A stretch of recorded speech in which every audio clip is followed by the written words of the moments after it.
నమస్తే అండి, నేను మీ శరత్. మీరు చూస్తున్నారు ఫ్యాక్ట్స్ బై శరత్. మంచి కంటెంట్ తో వస్తే మీరు ఖచ్చితంగా ఆదరిస్తారని అర్థమైంది. ముందు ఇంకా మంచి వీడియోస్ మీరు మన ఛానల్లో చూడబోతున్నారు. మన ఛానల్ కి ఎవరైనా కొత్తగా వచ్చినట్లయితే మన ఛానల్లో ఉన్న కంటెంట్ అంతా చూసిన తర్వాత నచ్చితే సెకండ్ కూడా ఆలోచించకుండా సబ్స్క్రైబ్ చేయండి. ఈ ఆలయంలో గర్భగుడి లోపలికి అర్చకులు వెళ్ళటానికి కూడా భయపడతారంట. అసలు ఏంటా ఆలయం, ఎక్కడుంది తెలుసుకుందాం రండి. వారణాసి ప్రతి ఒక్కరి జీవితంలో ఒక్కసారైనా విజిట్ చేయాల్సిన ఒక గొప్ప ప్రదేశం. చిన్న పెద్ద ముసలి ముతక ప్రతి ఒక్కరు కూడా కన్ను మూసే లోపల ఒక్కసారైనా కాశీ దర్శనం చేసుకోవాల్సిందని అనుకుంటారు. సనాతన ధర్మానికి గౌరవించి ప్రతి ఒక్కరు జీవితంలో ఒక్కసారైనా వారణాసిని దర్శించుకుంటే పాపాలన్నీ తొలుగుతాయని నమ్ముతారు. చావును సైతం వారణాసిలో ఆనందంగా జరగాలని కోరుకునే వాళ్ళు ఎందరో. వారణాసి అంటే మొదటి గుర్తొచ్చేది కాశీ విశ్వనాథ టెంపుల్.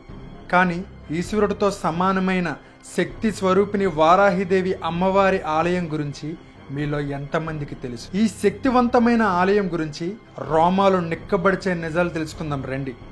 వారణాసి గ్రామదేవత అయిన వారాహిదేవి హిందూ మత నమ్మకాల ప్రకారం అమ్మవారి శక్తి రూపాల్లో ఒకటి.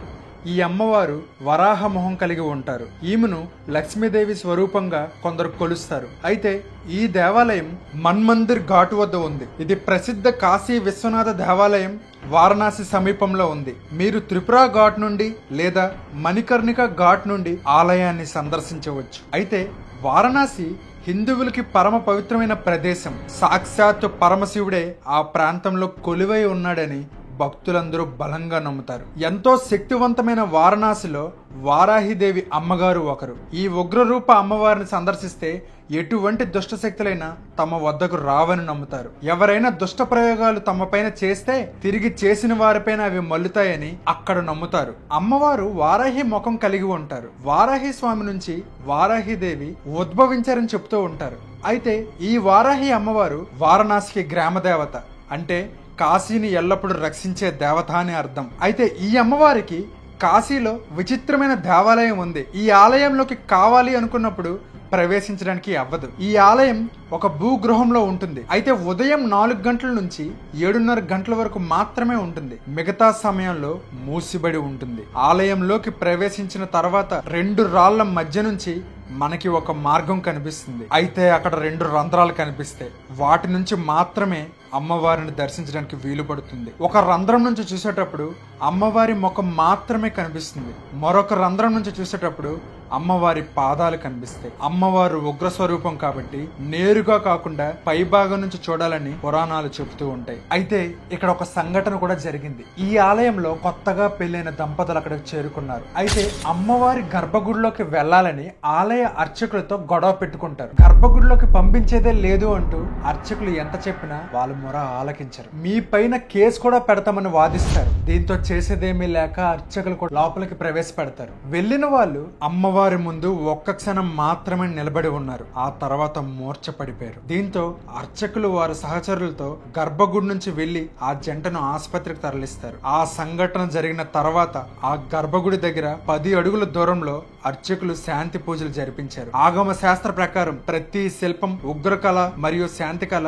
మలచబడి ఉంటుంది. ఉగ్రకళతో రూపొందించేటప్పుడు అమ్మవారి ముందు సాధారణ మానవుడు నిమిషం కూడా నిల్చోలేడు. అమ్మవారి ఉగ్రరూప సమయంలో ఆ దరిదాపుల్లోకి ఎవరు పోవటానికి వీల్లేదు. అయితే ఈ దేవాలయం గురించి పురాణాలు ఏం చెప్తున్నాయనంటే తెల్లవారుజామున 4 గంటల నుంచి 7:30 గంటల వరకు ఆ దేవాలయంలో ఉన్న అమ్మవారు కాశీపట్నాన్ని చూడటానికి ఆ దేవాలయం నుంచి బయలుదేరతారంట. ఆ టైంలో భక్తులు ఆ అమ్మవారి విగ్రహం పైనున్న అంతస్తుల నుంచి రంధ్రాల నుంచి అమ్మవారి ముఖాన్ని సగభాగం మాత్రమే చూడగలరంట. మిగిలిన సమయాల్లో ఆ ఆలయ తలుపులు మూసి ఉంటాయి. పురాణాలు ఏం చెప్తున్నాయనంటే ఉగ్ర రూపం అంటే దివ్యమైన శక్తి మరియు తేజస్సు. అయితే ఇక్కడ ఆసక్తికరమైన విషయం ఏంటి అని అంటే ఆ ఆలయంలో అమ్మవారికి పూజించే అర్చకులు కూడా అమ్మవారి దగ్గరికి వెళ్ళటానికి వారాహిదేవి మాహి మాహి అని గట్టిగా అరవటం మొదలు పెడతారు. మాయి అని అంటే అమ్మా అని అర్థం. అమ్మ లోపలికి రావచ్చా అని అమ్మవారికి అనుమతించమని ఆ రకంగా పిలుస్తూ ఉంటారని శాసనాలు చెబుతున్నాయి. లోపలికి వెళ్లిన అర్చకులు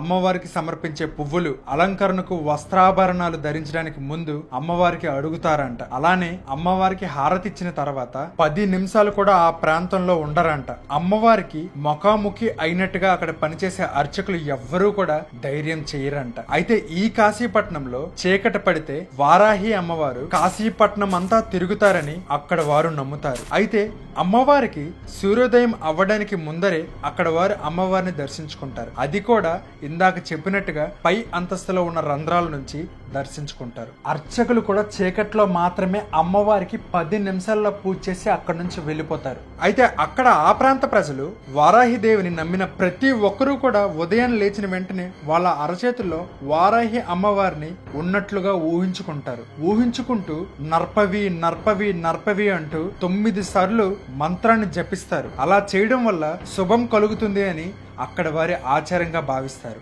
నర్పవి అని అంటే మంచి చేసే తల్లి అని అర్థం.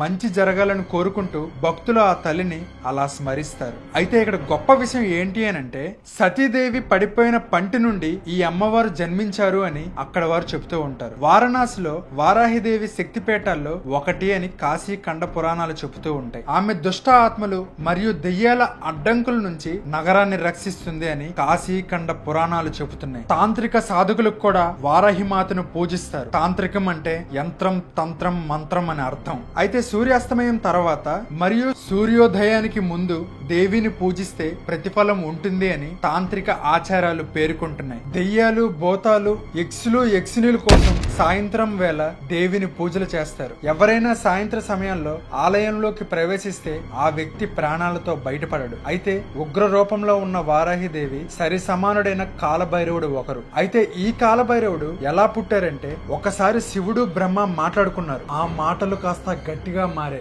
అయితే ఆ సమయంలో బ్రహ్మదేవుడు నేను సృష్టికర్తని, పరబ్రహ్మ స్వరూపుడును, నేను చెప్పినట్లుగా మీరందరూ నడుచుకోవాలని అంటారు. దాంతో ఆ మాటలకు శివుడు అస్సలు ఒప్పుకోరు. దాంతో వారి మధ్యన వాదం మరికాస్త పెరుగుతుంది. దీంతో శివుడికి భయంకరంగా కోపం వచ్చింది. ఎంతలా అంటే మహాశివుడు భయంకరమైన రూపాన్ని ఆవిర్భవించాడు. మహోన్నత రూపమే శ్రీ కాలభైరవుడు. అయితే అంతటి కోపంతో జన్మించిన కాలభైరవుడు తన పుట్టుకకు కారణం చెప్పమని శివుడిని కోరాడు. శివుని ఆజ్ఞ మేరకు కాలభైరవుడు బ్రహ్మదేవునికి 5 తలల మధ్య ఉన్న 5వ తలను నరికేస్తారు. దీంతో బ్రహ్మదేవుడికి గర్వం అక్కడితో ఆగిపోతుంది. బ్రహ్మ విష్ణుడు కాలభైరవుడితో ఇలా అంటారు, బ్రహ్మదేవుడు తలుకు గర్వాన్ని అణచటానికి నువ్వు పుట్టావు. ఎన్ని యాత్రలు చేసిన ఉపయోగం ఉండదు, నువ్వు కాశీకి వెళ్ళు అని మహావిష్ణువు కాలభైరవుడికి సలహా ఇస్తారు. దీంతో కాలభైరవుడు కాశీకి చేరుకుంటారు. కాలభైరవుడు నరికిన బ్రహ్మదేవుడి యొక్క 5వ తలని కాశీలో పూడుస్తారు. సో అందుకే చాలా వరకు అస్థికులు కాశీలో కలపడానికి మనం అందరం ఎక్కువగా ప్రాధాన్యత ఇస్తాం. అయితే ఇక్కడ వారాహిదేవి అమ్మవారి టెంపుల్ ను దర్శించుకున్న తర్వాత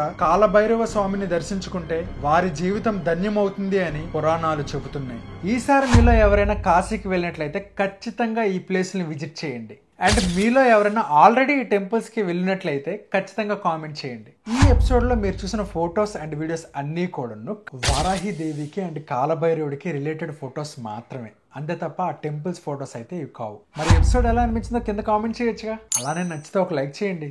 మళ్ళీ మంచి ఎపిసోడ్స్ తో మీ ముందుకు వస్తా. నేను మీ శరత్, సైనింగ్ ఆఫ్.